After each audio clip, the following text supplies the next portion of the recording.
Hey, one Jonas here, and we're back in the another Transformers reviews. This time we look at the Transformers War for Cybertron Kingdom class, Deluxe class, Scorponok.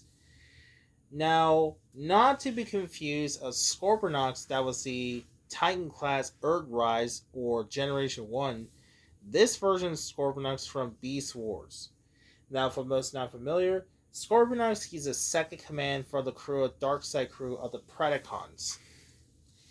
He is a fan favorite who appears from season 1. He was a second command, was working with Megatron with the others. Unfortunately, he's also extremely stupid and is clumsy idiot that tries. Now he throughout the season 1 he actually gimmick was we'll get into that show surgery. He's throughout the entire role from the Beast Wars season 1 up until season 2, and spoiler, he died at a very early beginning of season 2. He died at the beginning of season 2 along Pterosaurs when he got affected in transmetal, but he failed. He falls into a lava, drowns, and dies. And that's the last time we see Scorponok himself along Pterosaurs. No one can try to say. They only mention how he dies once along with Pterosaur.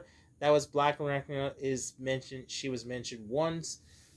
However, Black Arachnia she is mentioned once because of both him and Pterosaur kills both of them. So that's about, and he's lair replaced by Quick Strike and a Rampage lair. So that is about the Scorponok. So let's take a look at the Beast mode himself. The Beast mode and the Scorpion mode looks pretty cool and looks pretty disgusting. It looks really nasty. It looks just like he did it, not unless it's 99% of show accurate, anime here accurate. Like has, and the face beast mode is really creepy, kind of disturbing. He has eyes are red, his teeth, and it has a robot junction under it. It does has a rotate around, claws with. Now, compared to Scorponok, the original toy, the vintage one that was in the 1990s, it does close resembling the Beast mode, show accurate, but I also don't like the colors all wrong. It's now colors black instead of gray. So that's pretty. It does get tails can rotate. Has a joint is kind of loose. His ball joint is fires and Scorpion's legs. So that was the case. Now, to transform for Scorponok, it's pretty simple. First, you want to do is take his unpeg his little. You can see there's rotate around. There's feet like that. Next.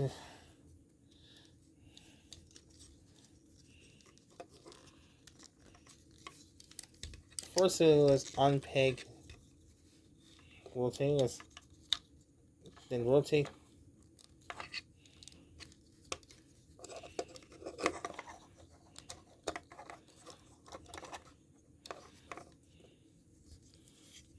Next one rotate.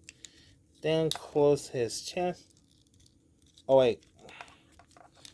Oh wait a minute.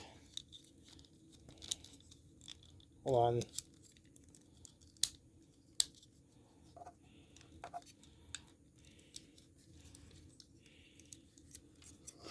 Rotate his feet around. Then first to do is to rotate his. Did exactly the same. Oh come on! This is gonna be really difficult. Not as hard as a pterosaur or little peg is connect. Now you're supposed to stay connect. This will stay connect. Now you're supposed to connect. Now.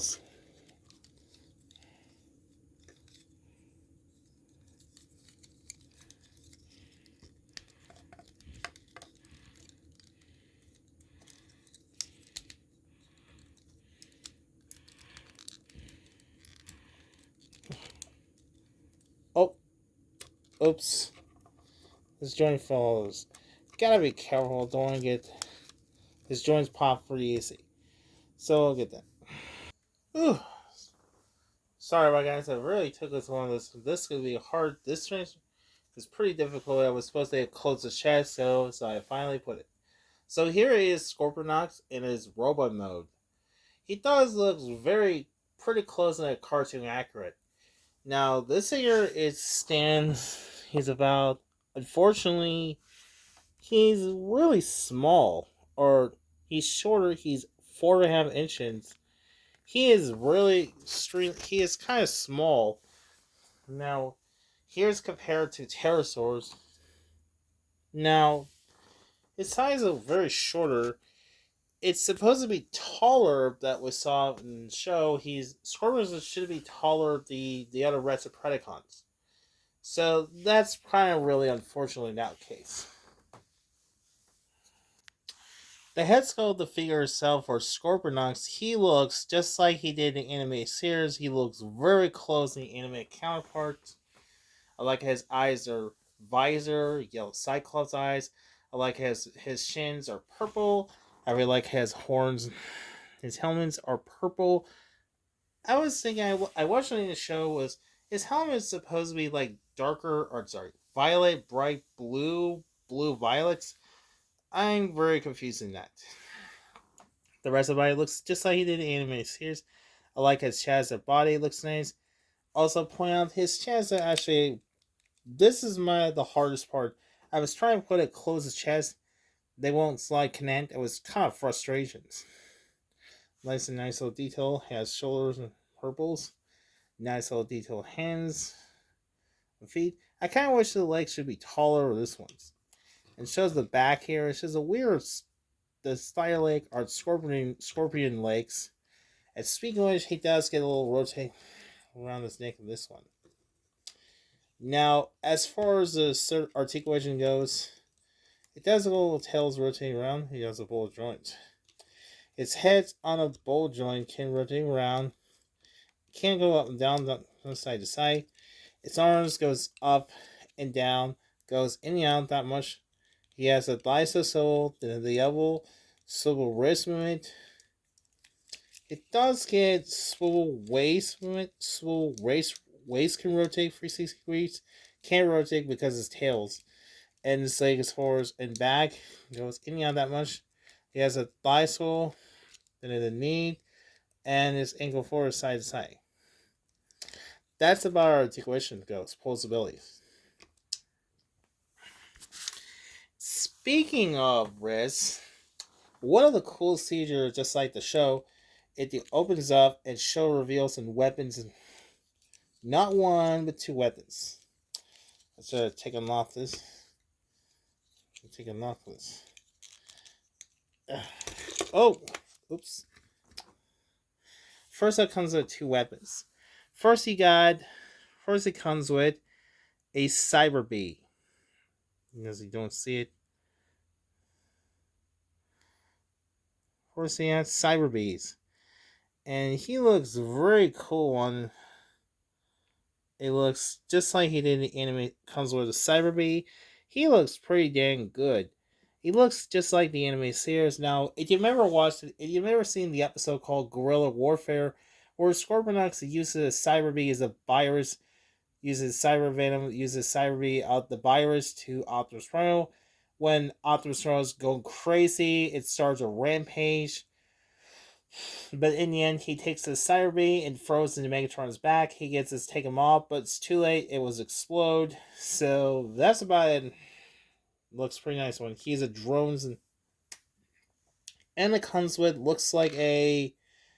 some kind of looks like a two missiles. I thought it only had one missiles. That it only has two missiles. And connect to sculpt it. Down here is just little holes. Looks pretty nice one. If you want to go connect here on this hole, as for cyber bee, see a little connect hole. Try connect. There we go.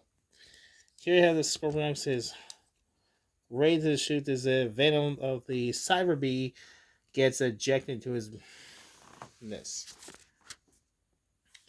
So yeah, that's a pretty cool surgery that weapons.